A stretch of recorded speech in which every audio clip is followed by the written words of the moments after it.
mistake. I can feel that dollar in my hands right now.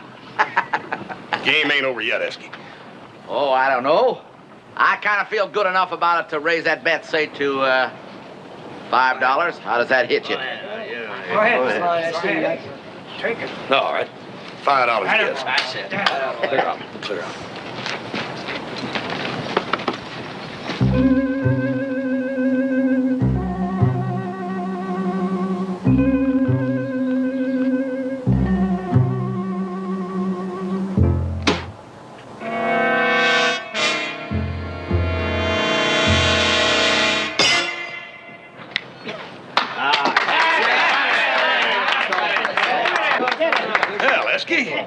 It's gonna take a ringer to beat me. You don't want to make that 5-10, do you? Make it 10. Come on. You got yourself a bet.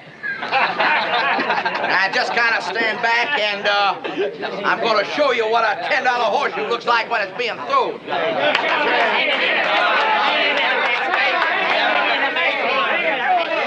Hanging in a mesquite. Come on. Hanging in a mesquite.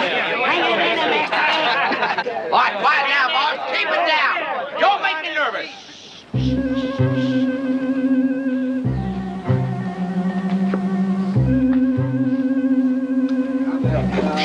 Keep it down, boys.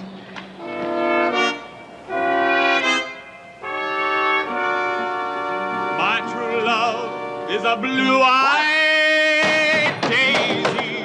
Oh, ding-dong, doodle-lady-day. If she don't marry me, I'll go crazy. Oh, ding-dong, doodle-lady-day. Back my jet. Who is that? Oh, ding-dong, doodle-lady-day. So many pretty girls, I can't count them. Oh, ding-dong, doodle-lady-day. Oh, got some voice, a lady. He's got a voice.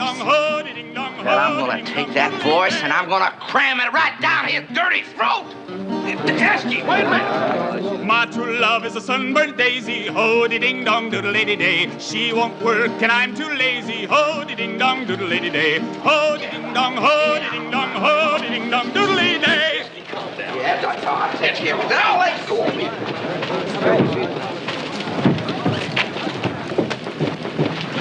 Well, howdy. Beautiful day, ain't it? Don't you give me none of that beautiful day stuff. Your caterwauling cost me $10. Well, I'm right sorry about that, friend, but I'd take it kindly if you get your hands off my coat. Yeah, I'll take my hands off your coat after I take $10 worth out of your hide. Let me at! Calm down. Take your hands off me!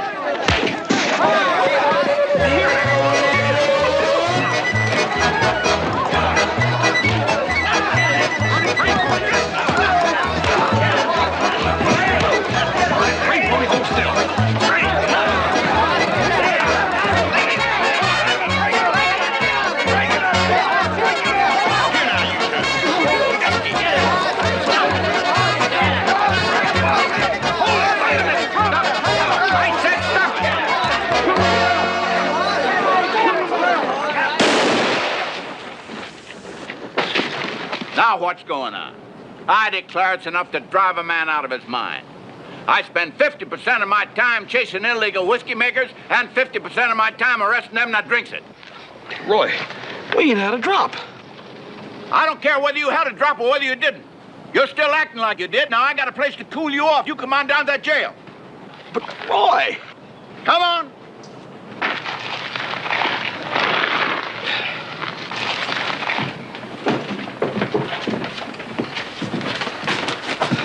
Now, Dad burn it, Roy, I know it probably didn't look it, but the fact is that we wasn't really fighting out there. Oh, now entertaining as they usually are, I just don't have no time for a horse Cartwright explanation. Horse Cartwright? Would it be Ben Cartwright's son?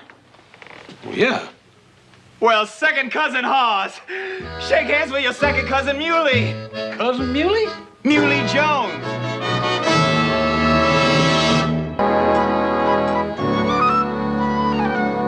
Come all the way from Wheatville, Missouri just to see you. Hey, look.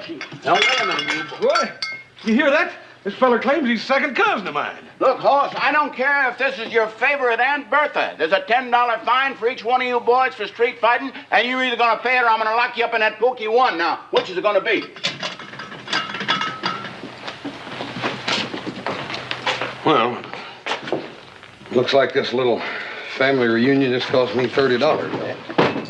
Well, second cousin Hoss, I sure appreciate you paying the fine for me, and I intend to pay you back just as quick as I find myself a job. I'll pay you back tomorrow, Hoss. Don't worry about it, fellers. I was just lucky to have it.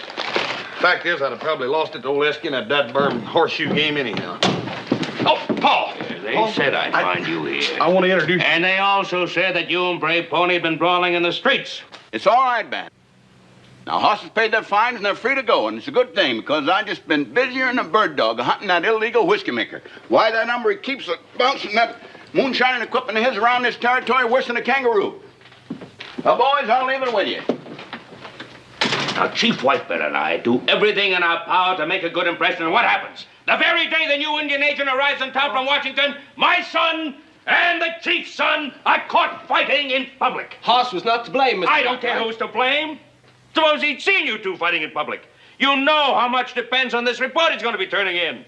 Now, the only reason your father and I have been successful in fighting this plan to relocate your people is because the Indian affairs in this area have been so good. Well, it's actually all my fault, I Cousin don't Ben. care whose fault it was. The only thing that matters to me is, what did you call me? Oh, Cousin Ben. I'm your cousin Muley from Wheatville, Missouri. Cousin Muley? I don't know Cousin Muley. He just got here this morning, Paul. I got a letter of introduction.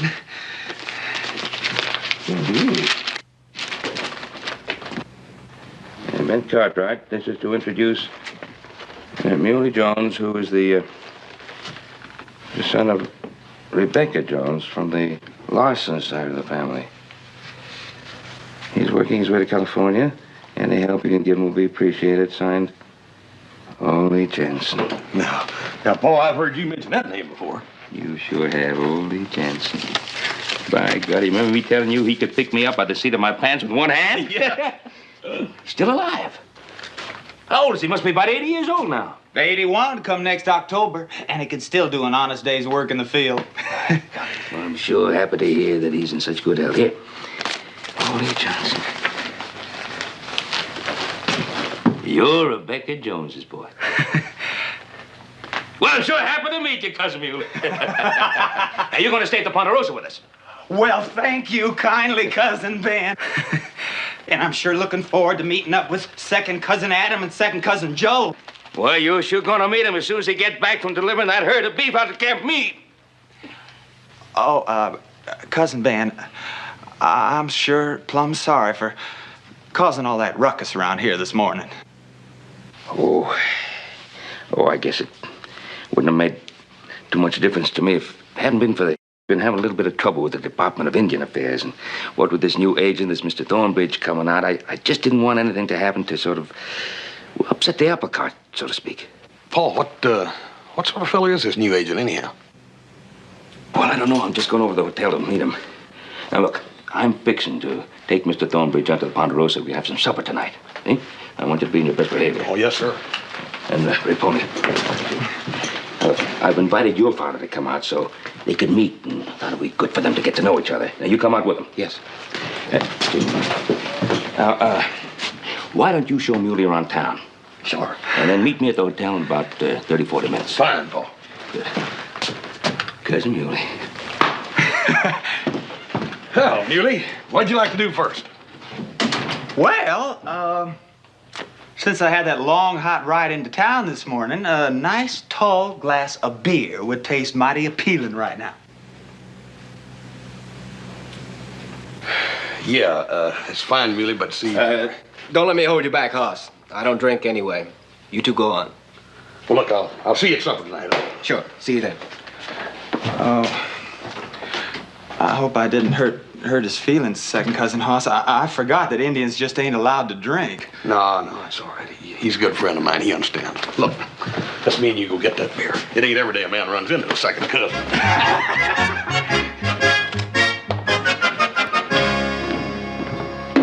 Hi, Hoss. Howdy, Samuel. A couple of beers, please, sir.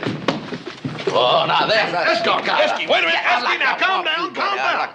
Calm down. That burn it. Now, I want you to meet my cousin. This here's Muley Jones. Your cousin? Yep. Yeah, I figured whoever he was, you must have put him up to making me lose that game. I didn't put him up to nothing. Now, I want you to shake hands. If you will, I'll forget that $10 you owe me. Now, come on. Shake hands with us. Shake hands? Come on here now. Shake hands. Shake. There.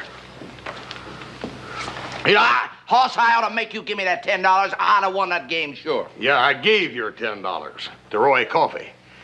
By the way, where was you when he arrested us? Yeah, well, I was around there somewhere. Sure you were. Gosh, Cousin Hoss, that's $40 I've cost you already, and I ain't even been in town an hour. Oh, forget it, Cousin Muley. It wasn't your fault, nohow. You gotta admit, Esky, it was pretty funny when that horseshoe went flying out over everybody's head. You should have seen the expression on old Esky's face. Well, the one he was wearing when I did see him wasn't so funny. Oh, I'd like to walk Esky don't appreciate a good singing voice when he hears it. And that's a gospel truth, cousin. I tell you, you got about the finest singing voice I ever heard. Well, gosh, thanks, Cousin Hoss. You know, there just ain't no joy in the world that compares to singing for me. There's just something about standing under a big blue sky filled with God's sunshine and gathering up a chest full of fresh, clean air and just letting go.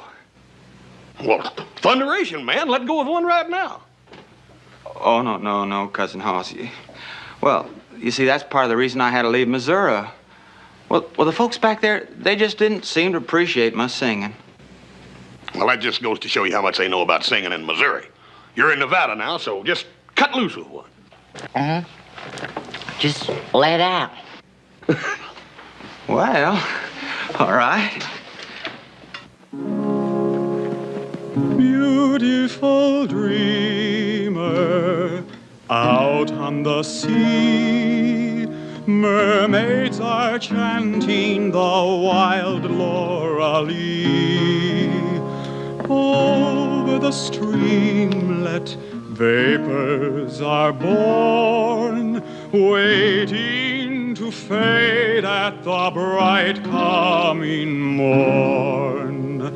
Beautiful dreamer, beam on my heart, even as the morn on the streamlet and the sea. Then will all clouds of sorrow depart. Beautiful dreamer, awake unto me. Beautiful dreamer, awake unto me. Beautiful dreamer, wake unto me. Starlight and dewdrops are waiting for thee. Sounds of the rude world heard by the moonlight have all passed away. Beautiful dreamer, queen of my song, lift while I woo thee.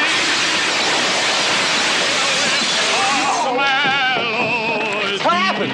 What happened? It's Hoss and that cousin of his. They're wrecking my place. Somebody get Sheriff Coffey. Yeah. Sheriff Coffey! Of life's busy throng,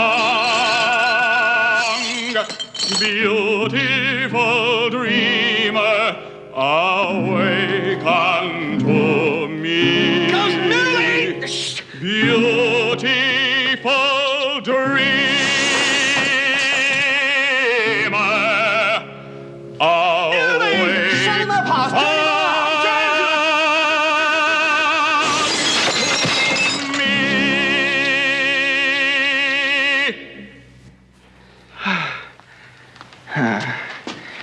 Music.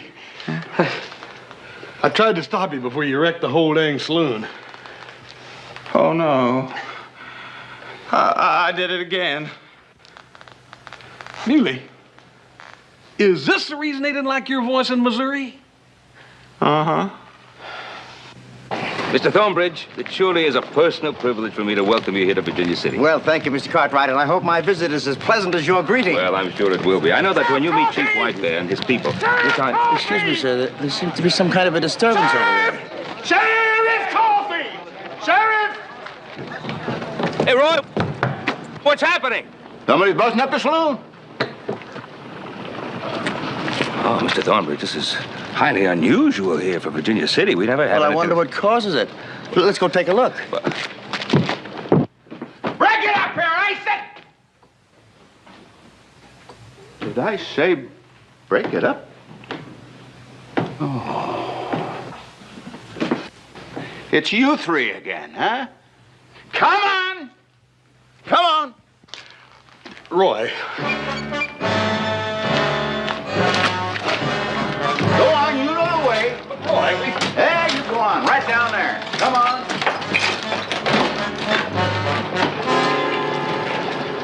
Mr. Cartwright, that young man is an Indian. Yeah, sure is.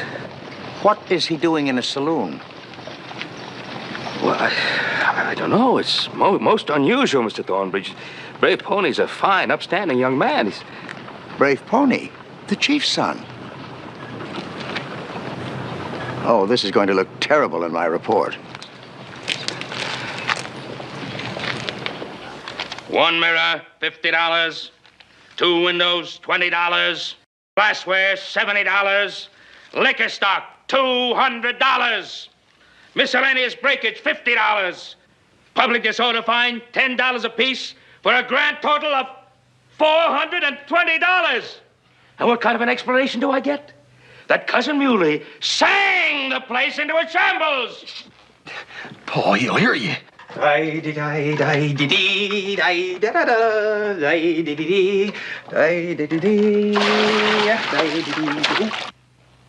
don't think for 1 minute that I'm going to accept this cock and bull story. Do you hear me? I hear you, Paul. Honest Pete, I do. Must be the guests arriving. I'll get it.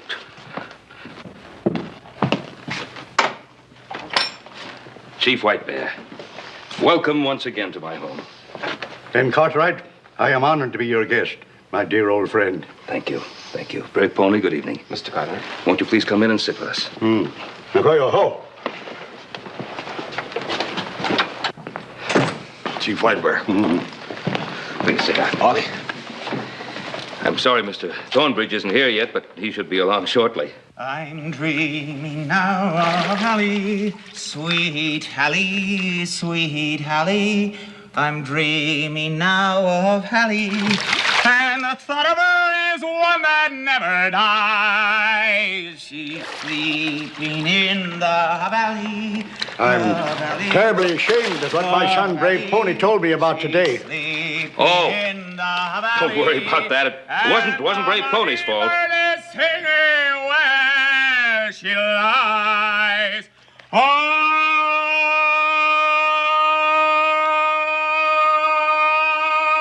listen to the mockingbird. Oh, listen to the mockingbird. Would you care for some coffee? Oh, the mockingbird still. I said, would you care for a cup of coffee? Oh, yeah, thank you. Oh, listen to the mockingbird. Oh, listen to the mockingbird. The mockingbird who is singing o'er her grave. And the mockingbird is singing where she lies. Oh,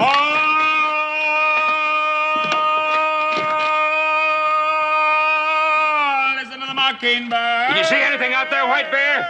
No, but my braves out there will protect us. Mockingbird. There ain't nobody out there. Oh, the mockingbird still singing o'er her grave. Don't you hear Muley singing? You think I'm deaf or something? You mean that? Well, why didn't you tell me about this? Paul, I was trying to. There is somebody there. My braves have got him pinned down. The mockingbird was singing our girl.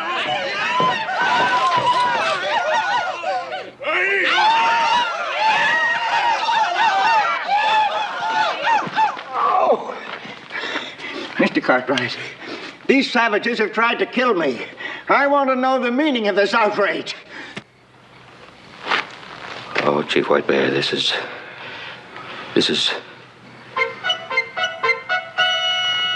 terrible.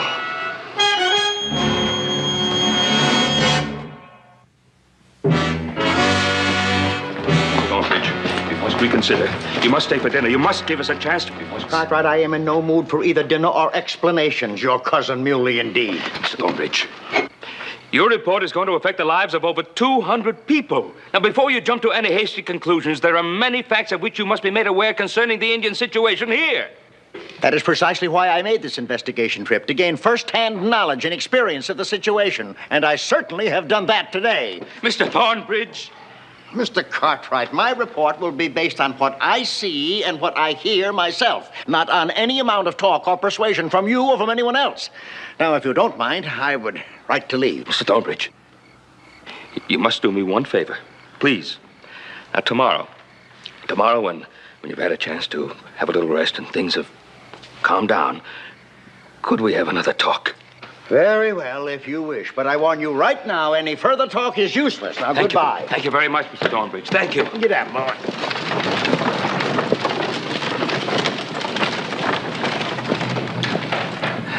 I'm sorry, White Bear. You will talk again tomorrow.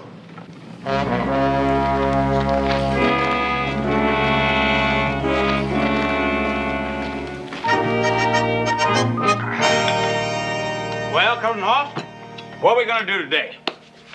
Any chores I can help you with? Oh, no chores, cousin. Not for me and you. Not today, no, sir. I've got a little surprise for you. A surprise? You bet. Well. You see, Paul went into town early this morning to talk to Mr. Thornbridge, an Indian agent. Yeah. He left here the other day and was all fired angry that he wouldn't even talk to nobody. And, well, Paul went in early this morning to explain to him. What, you mean explain how it was all my fault? Oh, no, cousin. You see, Paul just wanted Mr. Thornbridge to know that, well, that it wasn't all the Indians' fault. Now, of course, he didn't fault you none, neither. No, we know it ain't your fault. You was born with that voice. Of course, you ought to learn to be a little more careful with it around humans. Yeah. I sure appreciate you and your pa being so understanding. Yeah, well, we are. We understand, especially Paul. As a matter of fact, he left you a little gift. Yeah. A gift? Yep. But it ain't my birthday or nothing. Go ahead, old man.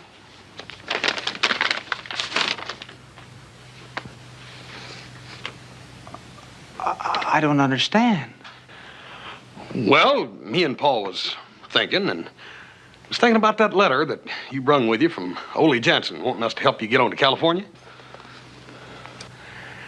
And we asked ourselves, now, how could we best help our cousin Muley get to California? And all of a sudden, the answer come to us that simple. Money. Now, there's enough right there for your stagecoach fare and to put you up in a hotel until you can get a job. Now, we want you to have it. Well, I don't know how to thank you, Cousin Hoss. But I can't take your money.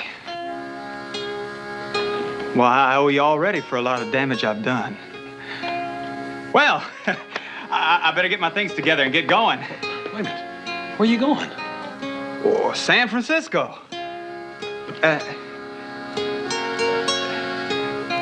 Thank you, Cousin Hoss.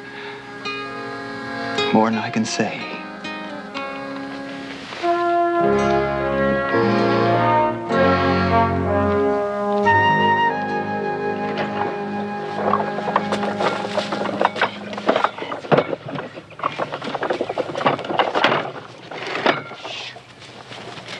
Like I said, Esky, this is the last of this here moonshining that I'm gonna do. Oh, now, come on, Yuri. You ain't gonna let Sheriff Coffee scare you out like this. This is Indian land. He wouldn't look here. Well, I've got a family to think about, Esky. Sheriff Coffee couldn't find this little old still if it took him 100 years. That's easy for you to say, but it's been me that totes this still around these hills to keep ahead of him.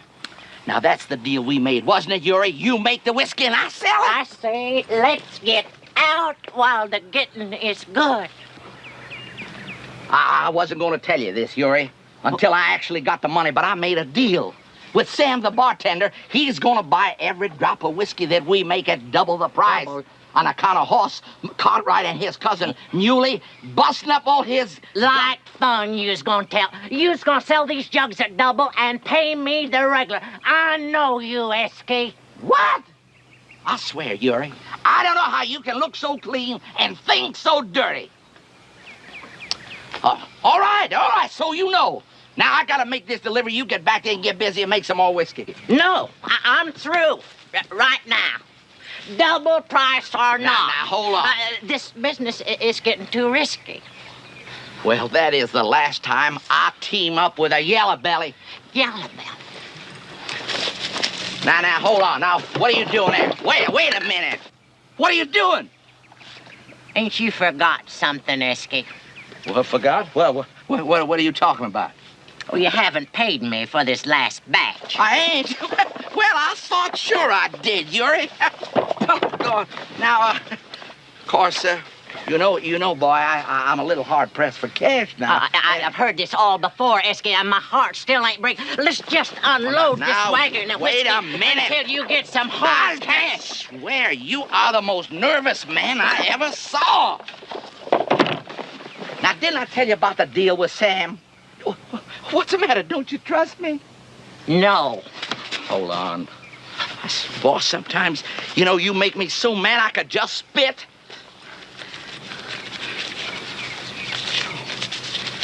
All right, here, there's enough here for 18 jugs, all right? What are you doing now? Wait a minute. What are you doing? You paid for 18, and you got 18. Now, naturally, boy, you're gonna trust me for the rest, ain't you? Naturally. Well, of all the underhanded, conniving, thieving, crooked, backbiting friends I ever had, I never saw anything like it. You better shut that loud mouth of yours before you bring Sheriff Coffee down on us. Well, the next time I do business is gonna be with an honest man. Yellow Belly, get here! What? Loud mouth!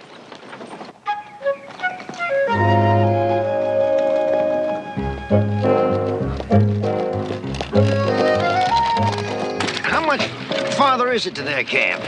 Oh, about a mile or so. Good.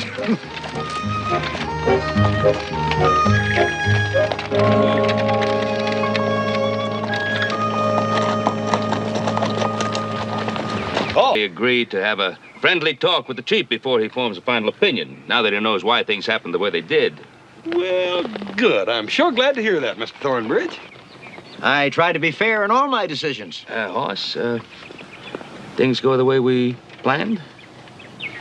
Well, not exactly, Paul. You see, Cousin Muley here decided not to take your gift after all. Not that I don't appreciate it, Cousin Ben. Oh, Muley, you mean you're not going to go to San Francisco? Paul, he's going, but... Mr. Cartwright, I would like to proceed to that meeting, if you don't mind. Oh, yeah, well, of course, Mr. Thornbridge. Everything's under control, Paul. Well, good. I sure hope so. Muley, I hope you have a very pleasant journey to San Francisco. Bye. Bye. Thanks again there, Cousin Ben. Cousin Hoss, you have the nicest family I ever see. Well, from now on, Muley, you're a part of it, and don't you forget it. Oh, golly. I feel so good right now. Do you know what I'm gonna do? Muley, wait a minute. Well, I reckon out here in the wide open spaces couldn't hurt nothing. Go ahead and cut loose. Believe me if all the endearing young charms, which I gaze on so fondly today, were to change by tomorrow and flee from my arms like fairy gifts fading away. Thou would still be adored as Why, there's more loud mouths around here. let thy loveliness fade as it will, and around the dear ruin. Where's that voice coming from?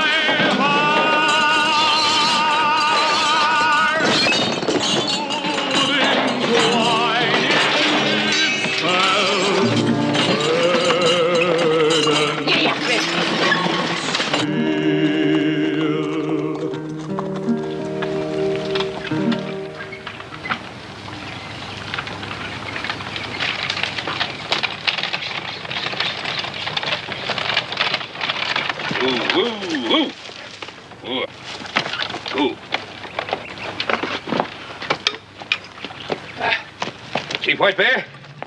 Brave pony? This is, what is this? Why, this looks like it. Smells like? Good heavens. It's a whiskey still on Indian land. A brave pony. Believe me, Mr. Cartwright, this is not ours. We found it. This is your land, isn't it? Yes, but I've never seen such fragrant proof that our red brothers need the protection of a reservation. Mr. Cartwright, please take me back to town. Mr. Thornbridge. please, Mr. Cartwright, you know that we would not have a whiskey still on our land. Well, I know that. But he won't believe it. Someone else was running this still. But even we wouldn't have discovered it if the big noise hadn't broken it. The big noise? Muley Jones?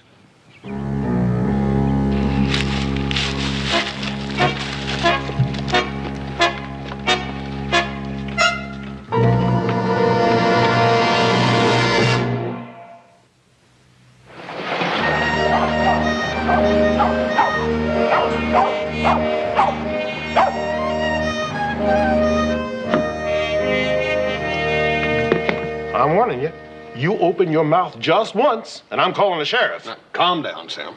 Like I told you, Cousin Muley's on his way out of town right now. We're just passing a few minutes waiting for the stage. Then pass it with his mouth closed. Look at that, fruit jars, and I'm lucky to get those. Every housewife in town made me pay a fortune for them. Give me a whiskey.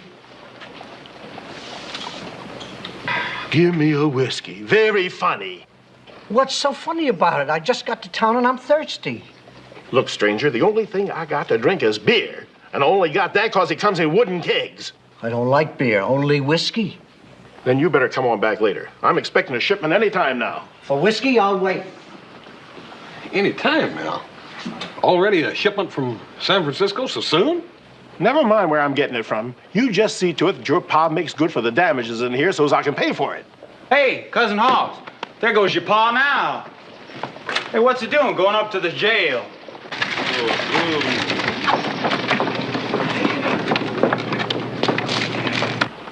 I don't know, but let's go up there and find out. Sam, we'll be back and finish those beers in a minute.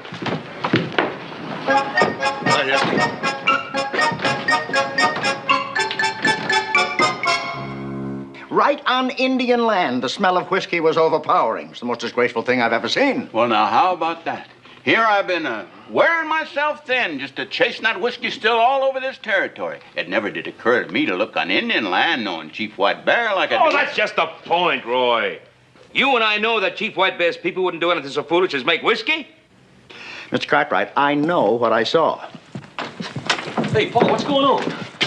Now, Sheriff, your evidence is out there. You can go and see for yourself. As for me, my report is final. The Indians will be moved back to the reservation at the earliest opportunity. And I'm getting the first stage out of here. Goodbye, gentlemen. The reservation. Ben, I'm going to get a deputy and send him right out there now. What happened, Paul? We found a whiskey still right near the Indian reservation. Right after we left you two on the road. Your second cousin, Muley's voice, sure smashed a whole bunch of whiskey bottles all around that still. Oh, Lordy. Not again. Yep, again. Paul, you know them Indians wouldn't have a still right there on the reservation. Of course, I know that, and you know that, but Mr. Thornbridge, he don't know that. And they was making whiskey, I'll tell you that. Next stage leaves in about half an hour, and we aren't going to find the culprit in that length of time. Cousin Ben, this is all my fault. And I'm going to find that culprit if it's the last thing I ever do. Cousin Muley, the last thing that you could ever do for me that would be real pleasing would be to get on that stage the way you planned. Now, I'm going over to the hotel, and I'm going to see if I can talk Mr. Thornbridge into listening to one last appeal.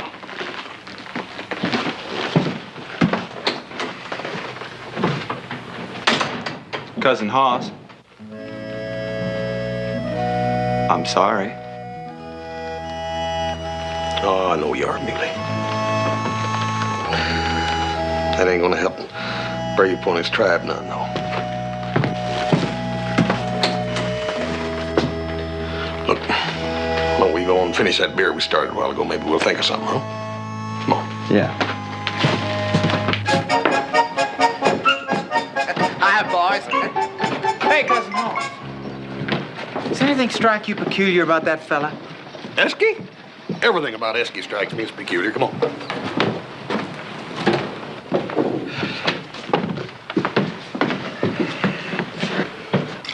There you go, stranger. Some of the finest you'll ever taste. I'm sure glad you're back in business. Yeah. Glad to see you back in business, too, Sam. Where'd you get that? Shipment to come in from Carson City. Carson City, my. They ain't been no shipments in from Carson City on wheels in 2 weeks now. Where'd you get that? Now, Hoss, you ain't got no call to stick your nose in my business. Well, I'm sticking it in. Now, where'd you get that booze? I just sell the liquor. Ain't no concern of mine who makes it. If it come out of that still on that Indian property, it does. Now, you tell me where you got that booze, Sam. You can't force nothing out of me. There ain't no law says I gotta tell anybody where I get my whiskey. Now, you ought to know that, Hoss. That burn you, Sam. Muley, thanks to Sam, we got some thinking to do. Cousin Hoss, it better be fast thinking. That stage is due to take Mr. Thornbridge out of here in just about 10 minutes. I know it. Come on, Muley. Hi, Esty. Fine, fine.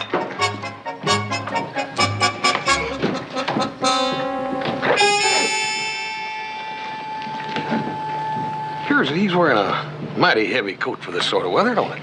Well, didn't you say he was kind of a peculiar fella, Cousin Hoss?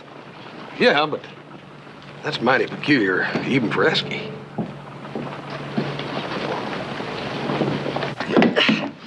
There we go. Thanks, Esky, but that's all you can bring in right now. Here. What are you talking about? I got another load. I'll show you what I'm talking about. Come here. Look. Horse cart riding his loudmouth cousin. Well, what's so important about that? You try to make one more delivery, and he's gonna find out who made it. Now, Sam, nobody ain't gonna find out nothing. I only got one more load. Now, nobody ain't gonna figure out how it got delivered. But I tell you what, Sam, you're a nice fella. If it's gonna make you feel any better, I'll bring it in the back way this time, huh? No, Esky, no! Come back here! I don't want Esky!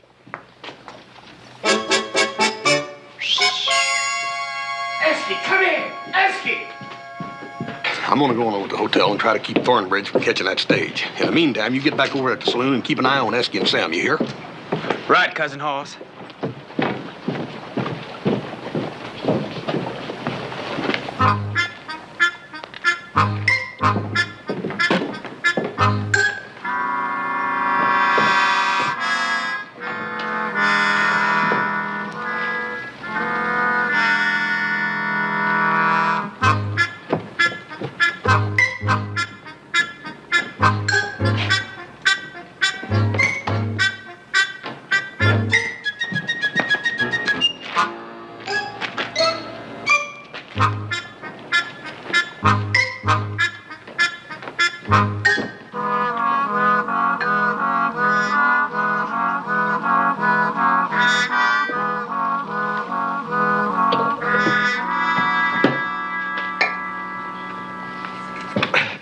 Mr. Thornbridge. Mr. Thornbridge, Mr. just give us a Cartwright, I little... have heard all the arguments in behalf of the Indians that I care to. Now, I respect your faith in White Bear and his people, but concrete evidence has given me the only conclusion that I can accept. Goodbye. Mr. Thornbridge, one more day's delay doesn't mean anything to you, but it could mean the peace and happiness of an entire Indian tribe. Mr. Cartwright, please, nothing would make me happier than to discover that these people deserve to remain here. But ever since I arrived, they've been involved in one incident after another. Now, are you sure that one more day in this town won't bring forth still another incident which will put our poor red brothers in an even more unfavorable light?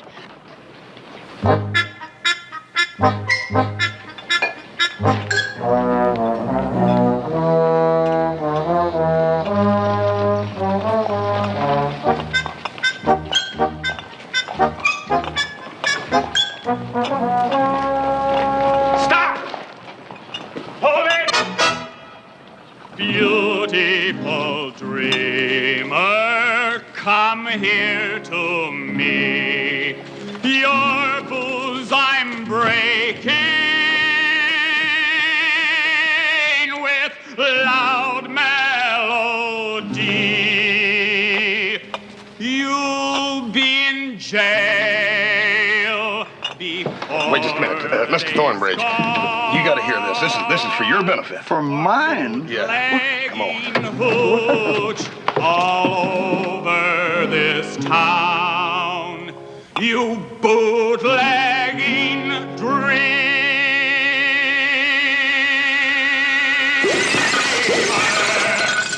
Now come on.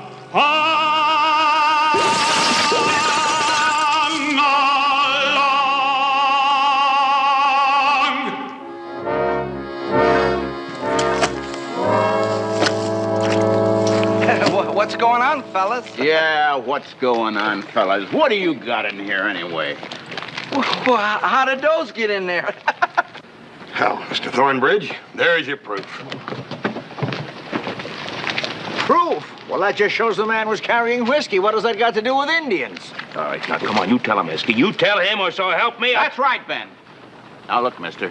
You've caused enough trouble in this town already. And if you don't tell us where you got that whiskey, I'm gonna find ways to keep you locked up in that jail for the next 10 years. All right, but it ain't my fault. It's all that Uri's doing. Him and his still on that Indian land, saying we was gonna make us a fortune. Well, Mr. Thornbridge? Well, Mr. Cartwright. Come on.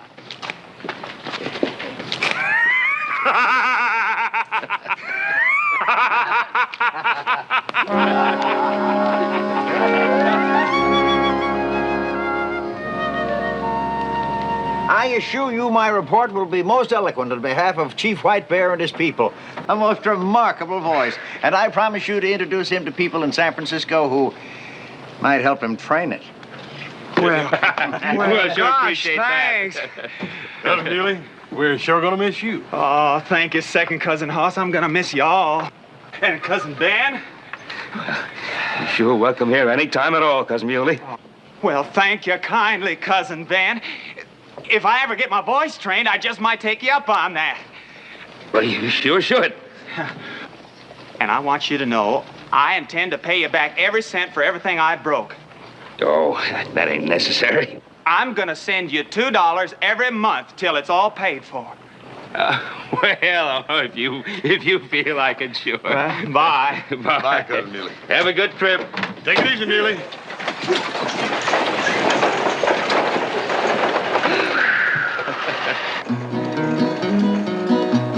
Will you come with me, my Phyllis dear, to yon blue mountain free, where the blossoms smell the sweetest? Come rove along with me. It's every Sunday morning when I'm by your side. We'll jump into the wagon and all take a ride. Whoa! Wait for the wagon. Wait for the wagon. Wait for the wagon, and we'll all take a ride. Oh, wait for the wagon. Wait for the wagon. Wait for the wagon, and we'll all take a ride.